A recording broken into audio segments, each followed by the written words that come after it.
Wagwan, everybody. Welcome to the Dis Affamie History podcast, where we'll be speaking about history and as well family history and how history relates in terms of Caribbean people for the present as well as in the past, and how in the past, what that does and brings forth for what we are going through at present and what we can learn from our history, from our family, and take that moving forward. So I do hope you enjoy the podcast. And if you like it, please ensure to subscribe, like, and review. Thank you. I wanted to thank you so much, Philip, for coming on to the podcast to speak about how to research your Caribbean family history. So if you could, before we start, can I just have you just tell the listeners a little bit about yourself? Yes. All right. So hi, everyone. My name is Phillip Nichols. I am a genealogist, and I'm also a graduate student at the University of Maryland, College Park, here in College Park, Maryland, United States.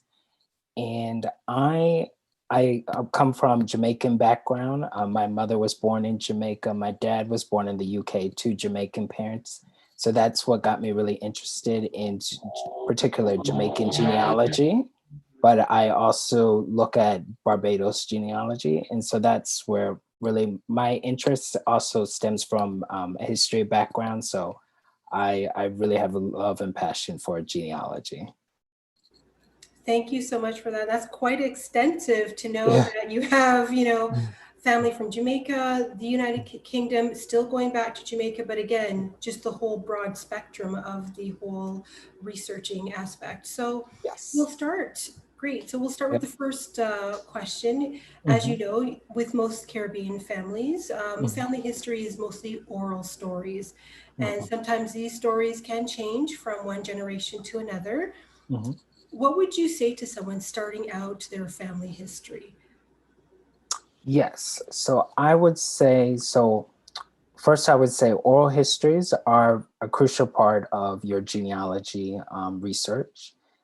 And first say, starting out researching your family history, that you should take a notation of, like in a journal, of the oral stories that you've heard from your parents, grandparents, aunts, uncles, and cousins, because some of those stories, there's a strong likelihood that there might be truths to them, and you never really know what are the fictions. So that's something that you do want to take note of.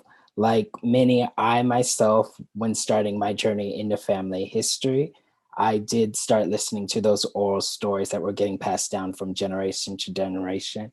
Like for some, I was told on my paternal grandmother's side that I had descended from Jamaican Maroons, and they were the ones that were fighting against the British. And then I've also been told from my maternal grandfather's side that his parents were a mixture of African and Jewish and East Indian background. But then after starting to do that research, I learned quickly that wasn't entirely accurate, that my paternal grandmother, especially on her mother's side, was predominantly of enslaved Africans. So there was this romanticizing of wanting to be associated with Jamaican Maroons, the ones that were rebelling against the British. And that wasn't necessarily true all the time. And Definitely. Definitely. And then also learning about on my maternal grandfather's side that actually his parents were a mixture of the British Isles and France, but they wanted to associate, I guess, with ancestry that seems to be more exotic, like Jewish or East Indian, but that wasn't the case. Now, I did see that I do have relatives who were mixed with East Indian. So maybe that's how some of those stories got pulled in. But however, some stories a lot of them do turn out to be true. I was told that there was an ancestor who used to live in a house with other relatives, and he had reached the age of 110. Wow. And he was formerly enslaved. So actually doing the research, I did find out he was born in 1788 and lived to be 110. Oh my. and did find them actually in the slave registers. So yes, so these stories can definitely be true, and it's a real crucial part to Yes. genealogy. Yes, it is a really good starting point to go Mm. from, because I know I was guided by my mother's stories. That really helped a lot. And you're right, some do come out to be true, and Mm. some are variations of the truth in it, but Mm. slightly changed. So, yes, absolutely Yes. a wonderful starting point. So, Mhm. right now, would you be able to, help the listeners define in terms of what primary and secondary sources are for people when they're researching, such as, Yeah. newspapers, books, the censuses, the ship Mhm. manifest, and the wills, birth certificate, death certificates? Yes, definitely. So some of the primary sources that for Jamaican genealogy that you will want to familiarize yourself with are vital records, which would consist of birth, marriage, and death records. Also, your church records for the Anglican Church and some of the dissenter church, which would be like your Methodist, Moravian, Baptist, Presbyterian. So those would consist of baptisms, marriages, and burial records. In addition, there are your newspapers, which there's the Jamaica Gleaner, which Yes. they also have the print online version, which started in 1834 Mm. and goes up to the present. So that's a primary source that you definitely want to familiarize yourself. Also, in addition, manumissions, deeds, wills, patents, um, in immigration records, and also maps. Those are some of the primary sources that you definitely want to familiarize yourself with. Some secondary sources would be like books pertaining to slavery, colonialism, immigration coming to Jamaica, or migrations leaving Jamaica, or also how to trace your ancestors, because those would provide some of the historical context of the island and letting you know what's going on. So when you're doing your research, you'll know which records will be more specific to you. In addition, you also want to look at current maps. Exactly. Mhm. Yeah, and we'll come to the map situation because I noticed that some may not be found in Jamaica Mhm. in terms of because of the storage or whatever the case may be. We'll come to that. Mhm. And so the next question I wanted to ask is the importance of how these secondary sources will really assist the family researcher in fleshing out the life of their ancestor. Yes. So for some of those secondary resources, again, they provide like an understanding of the different historical trends that were occurring in the Caribbean. So it will provide you with information on knowing, like, understanding these migratory patterns, settlement patterns, rebellions, revolutions, environmental disasters that all affected our ancestors in the Caribbean. So you want to know, how is it affecting? Like, for example, it is important to read books on are analyzing why are Jamaicans, some of them, leaving during the 19th and 20th century and going to Latin American countries. And you never know, your ancestors or family members were probably part of that pattern that were going to Panama, Costa Rica, Cuba, and some other places. And you want to know, why is that? Why were they doing that? A lot of them were doing that in search of opportunities, especially after the Moreton Bay Rebellion, where a lot of Jamaicans realize, there's not so much opportunity in Jamaica for them. That's try to, advance themselves and be able to provide for their family. Let's go to different places for opportunity. So those historical sources are very key and important. Yes, they definitely are. I know with especially with the Panama records, sometimes you can actually receive pictures with their documentation, which is always nice to Yes, to get. exactly.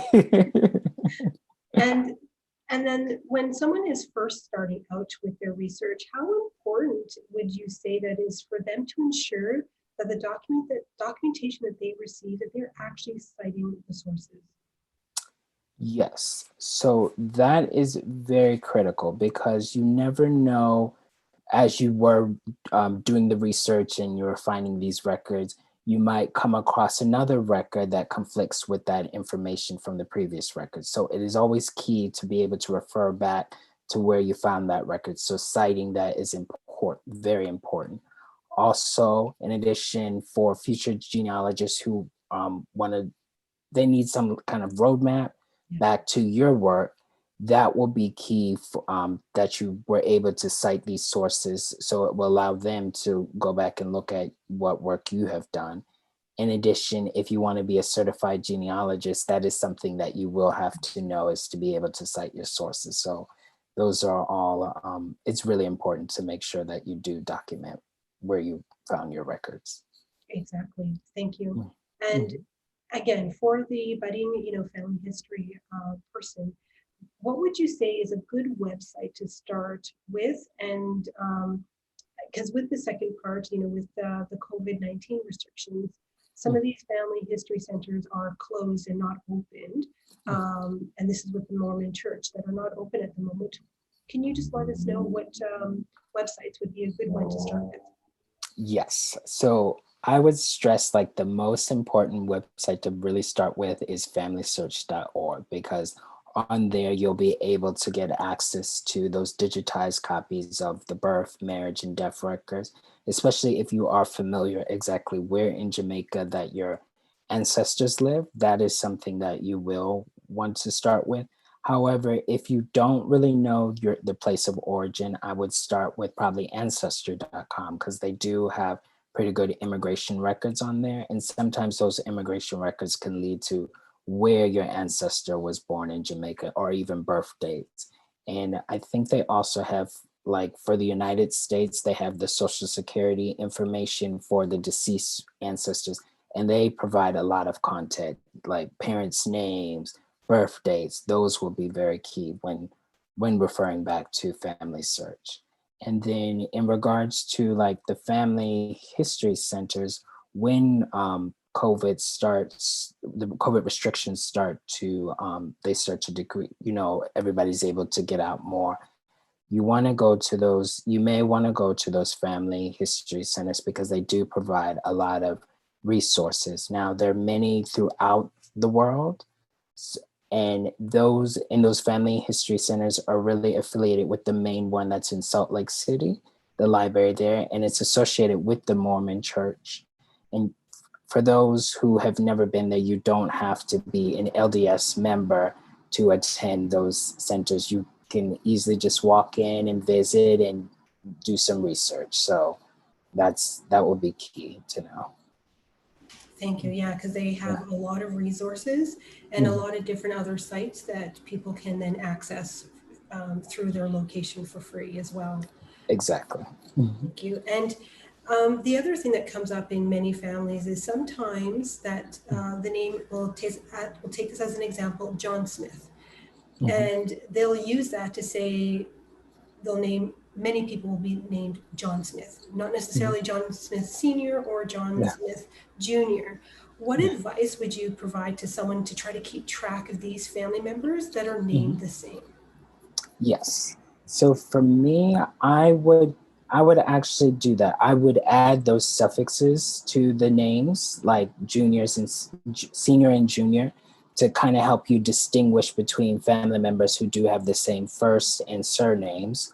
So that would help you. Another approach too would add different suffixes, like Roman numerals, to the family members that have those same first and last names, or postnomial achievements, like that they have received their MD or something, that may distinguish them from family members who had similar names. No, thank you so much for that.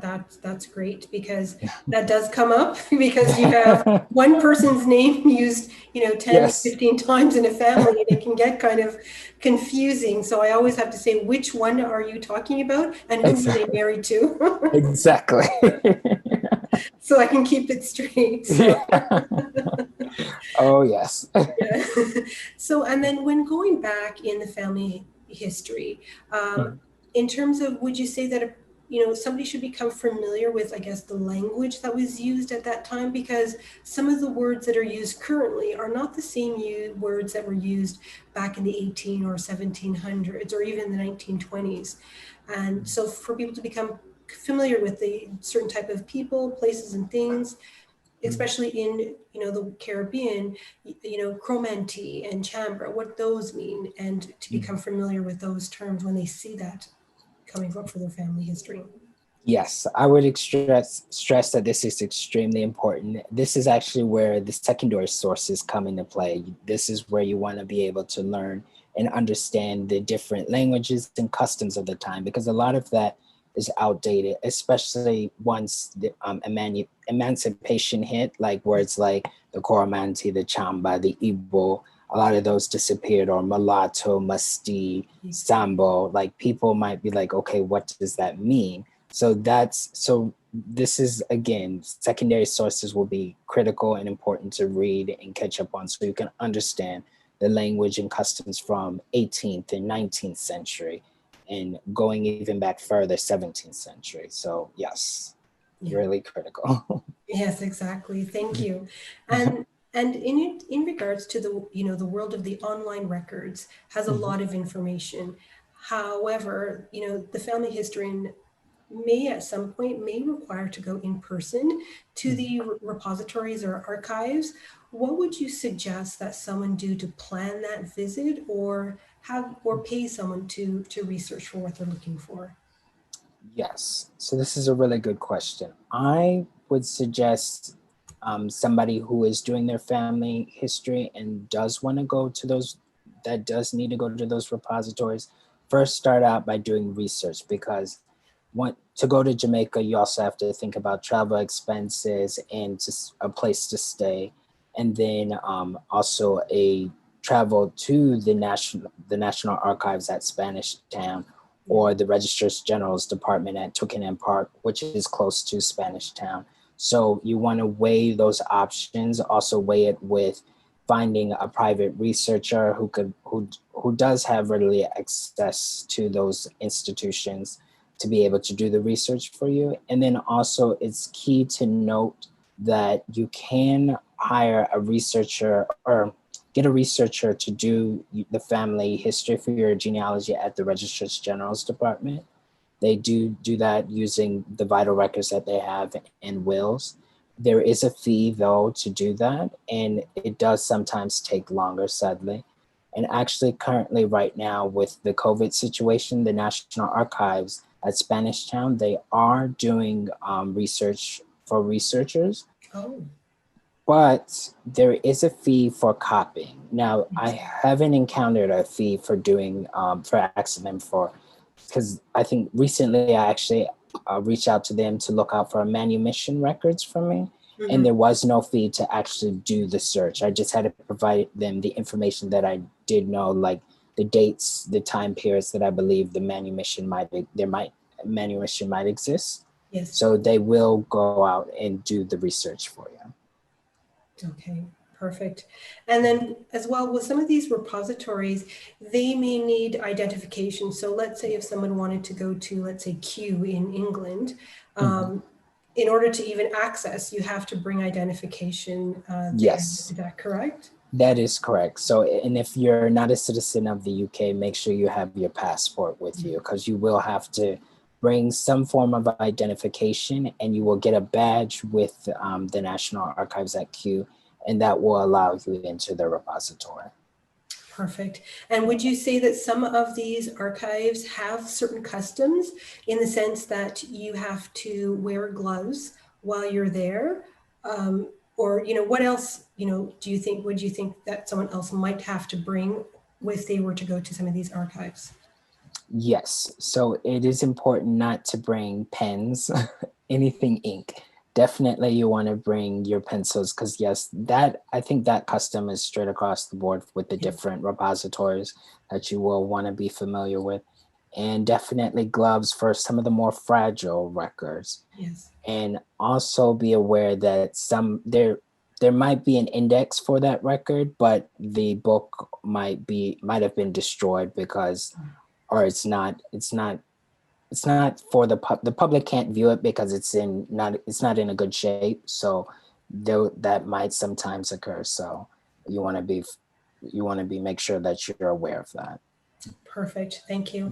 And just going back to some of the websites, I know we were talking before the podcast had started. Do you want to take time right now to show some of those? Perfect. Yeah, thank you. Definitely.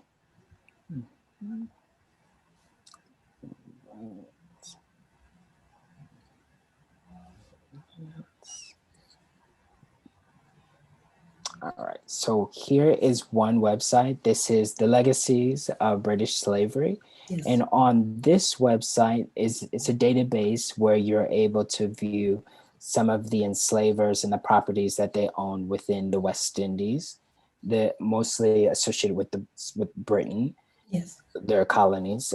And you will be able to get statistical data for some of these properties. And here you can start with like browsing the different estates. Like one estate that I am familiar with that I was doing research on recently was the Bog estate. And so you would enter the name of the estate name in that criteria field, and then you would go to the colony, which would be Jamaica, and you can click on the parish, and the parish would be in Vere. And you can just hit update records, and there is the information. So you could click on it, and for some of the states, they do have maps that are already linked to the plantation. So you'll be able to kind of view where it is. And currently this parish name is now Clarendon. It was absorbed into Clarendon. So you'll be able to see that. And then can scroll down, you can see the different plantation owners that own the estate, also the attorneys, and sometimes they show the overseers, and some of the statistical information that you'll be able to see what crops were being produced. And once you get to, I think, the early 19th century, around the time when you do have the slave registers, you'll be able to see the number of enslaved people that were on that estate. So this will kind of help you when you're using that to augment your research with the slave register. So this is very critical and key.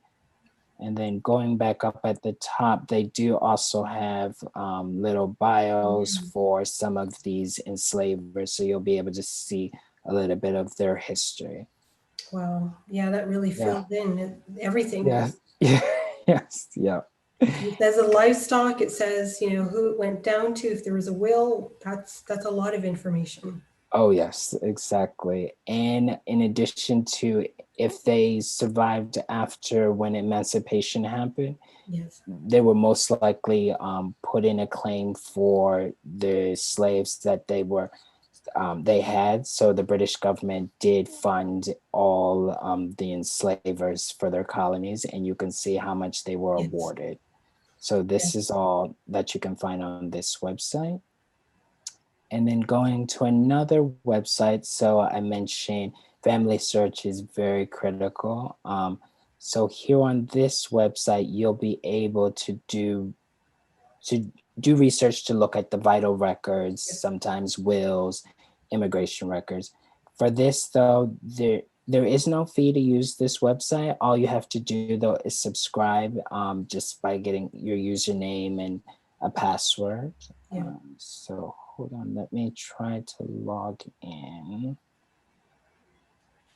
And the thing is blocking me.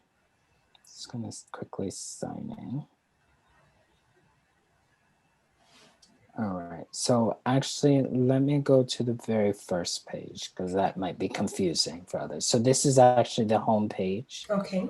So what you want to do is you want to click on search and then records. And from this page, you'll be able to quickly jump to the records for the different islands that you want to look for. So you can click on the map and click on Jamaica, and this would be Jamaica's homepage. So this is where you'll be able to start doing your research, like put in the information that you are aware of to check some of the records. So actually, I'm going to put in looking for a record for an ancestor so you can see what it's like. Like you can play with the years. So 1899. So let's see.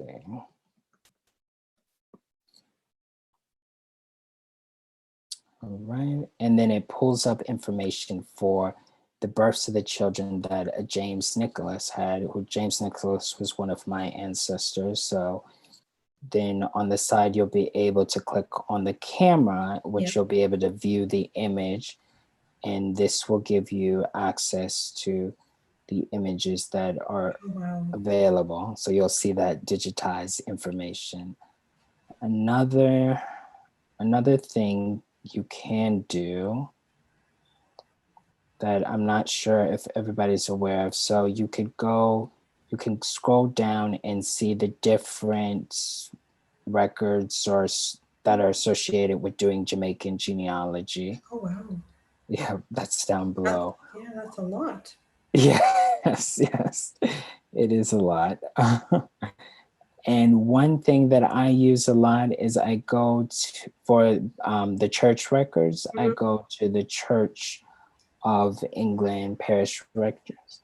And if you click on the browse through the different items, you could actually go directly to each parish's indexes, which will help you when looking for records. And actually, as you can see, there's dissenter records, which are for marriages.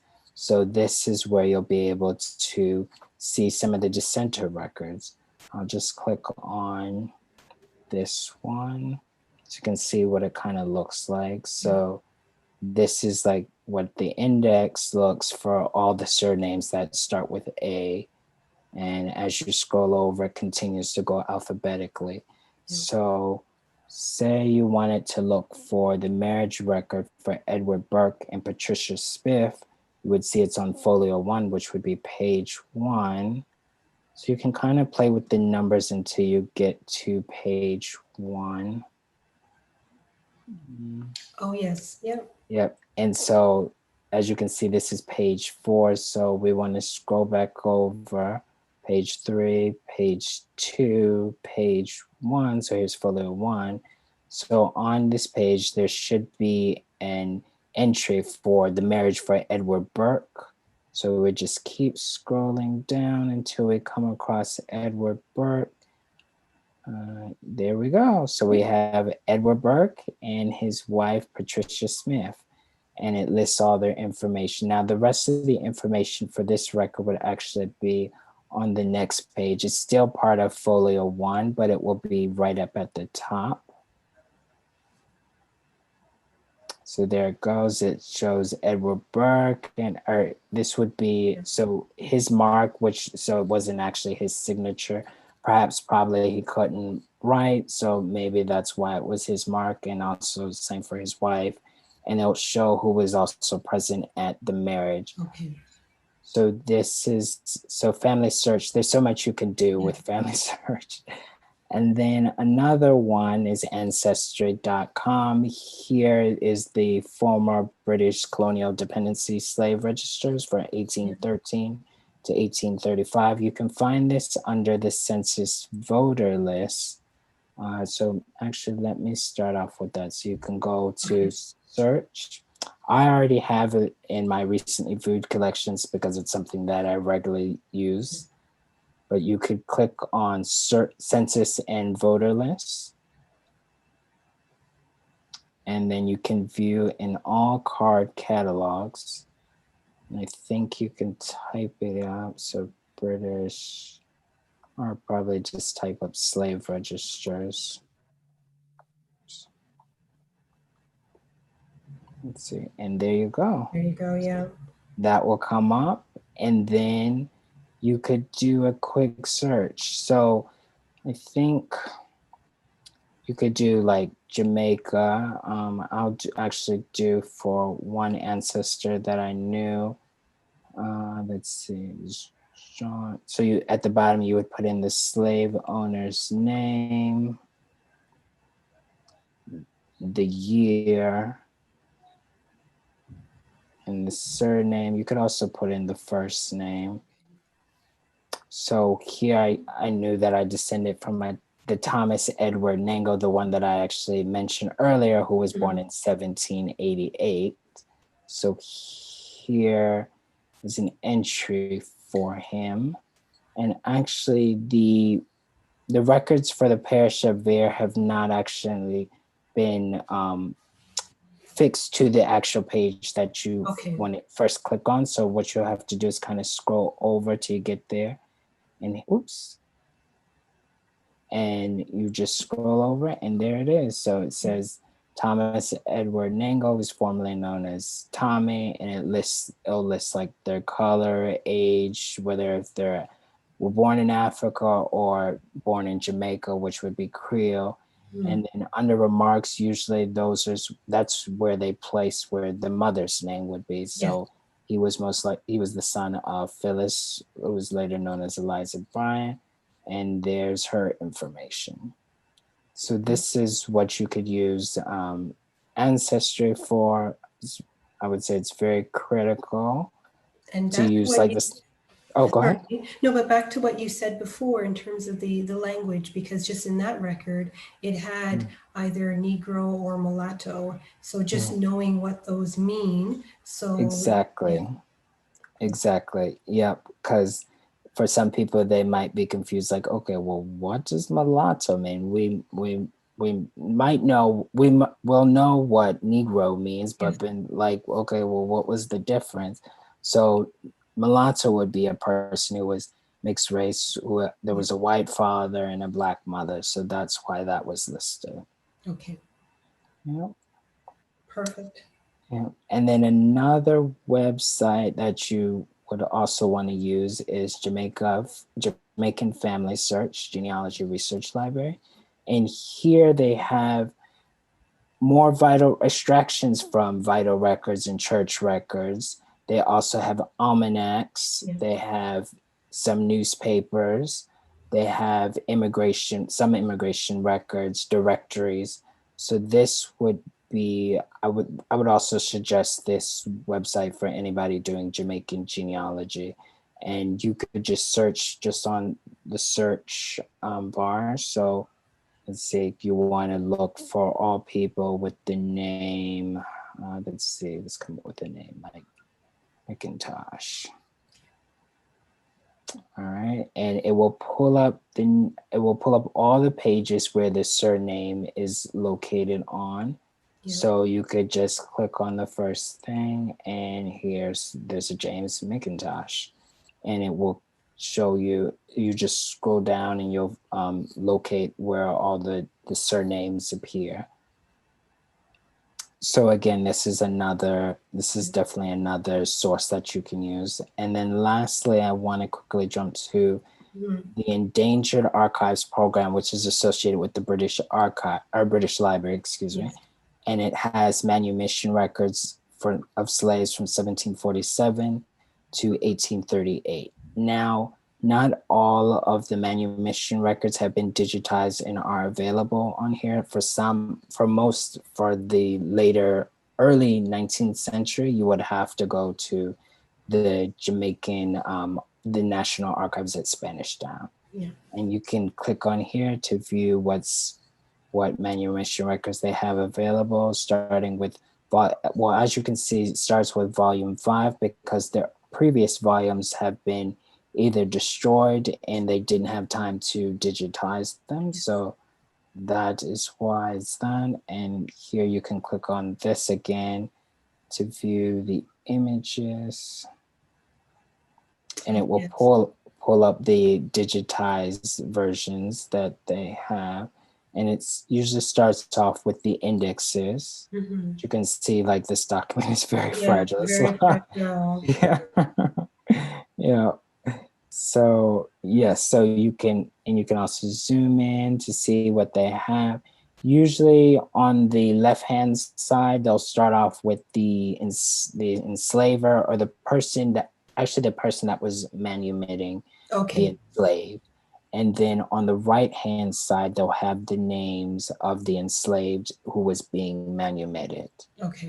So when you're doing research and you're looking for manumission records, it's key to know who was the manumitter, because that will help you more easily when looking for the actual manumission. And then as you continue to scroll past all the indexes, then you'll start getting to the manumissions. And this is kind of what they look like. They'll say like who was the manumitter and why were they being manumitted. So that is pretty much all the most of the websites that you Mhm. definitely want to familiarize yourself with. Oh, thank you so much for that. That's great. Yeah. That's really great. That's a Yeah. lot of information, and Mhm. definitely I've used some of those as well. Yeah. Yes. Yeah, they are definitely a life source, Oh, especially yes. every one of them to be able to go back to. And that's where, again, where you mentioned sourcing. So Yes. if somehow, for whatever reason, you've filed your electronic records and somehow Mhm. you got it lost, you now know where back to go to trace back your steps Exactly. as well. Oh, yes.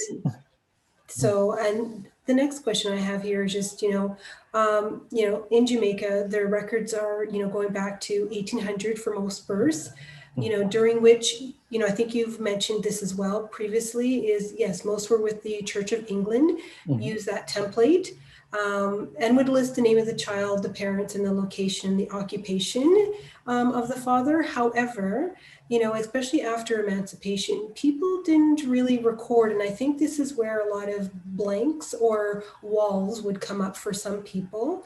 Mhm. How would you suggest that they, if this does come up for somebody where they get stuck around the 1850s, 1840s, 1830s, how Mhm. would they be able to move forward? Yes, yes, good question.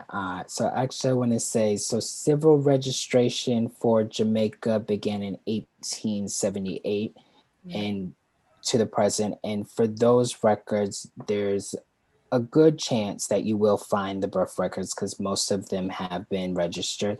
But like you said, prior to 1878, birth records, there wasn't that many that were registered because really they weren't it wasn't something that people had to officially go and register. Now there are a few that exist, and then there are the baptism records which do include the birth dates. Mm. So but for those who are looking for their ancestor and they cannot find baptism dates, I use a couple of techniques to kind of help push back further in my genealogy. One thing that I do use is look at death records for the oldest ancestors that you were able to find out for. So when you look at those death records, you want to look to see to kind of confirm. So what I actually do is for the ancestor's surname, Mhm. I'll pinpoint it to the exact parish and district, and I'll look at everybody who has that same surname that is within that district and the parish overall, and kind of look at everybody's those death records to see if I can see family members that are present at those death records or ancestors. And sometimes on those death records, they'll list the relationship of that person who's present to the deceased. And that's how you'll be able to find out your ancestors even further back to continue to go further back. Another approach Mhm. is marriage records. So looking for marriage records for your ancestor that's closest to, I think 1880 is when marriage records, the official registration began for that. And on those marriage records, they'll list the father's name. So that's another approach to be able to push back even further and possibly even look for a death certificate for that father's name to kind of help push back. Another, and I would say this is a more somewhat recent approach that I've been using is DNA, turning to DNA. Yes. So now I'm quite sure everybody's aware that there's so many different DNA companies. I would say the one that has the biggest database is Ancestry, but you Yes. could also use 23andMe, MyHeritage, or any one of those. And those are, I would say, is using DNA is very critical for being able to uncover some of these or go past, overcome these brick walls, because on there you'll be able to find out who's matching you. And one thing to do is to see if you can test more relatives, especially grandparents. Yeah. So by testing them, you'll be able to see how is this person related on which side. So and using some of those DNA features like auto clustering. So these are some techniques that you can use to kind of get past those brick walls.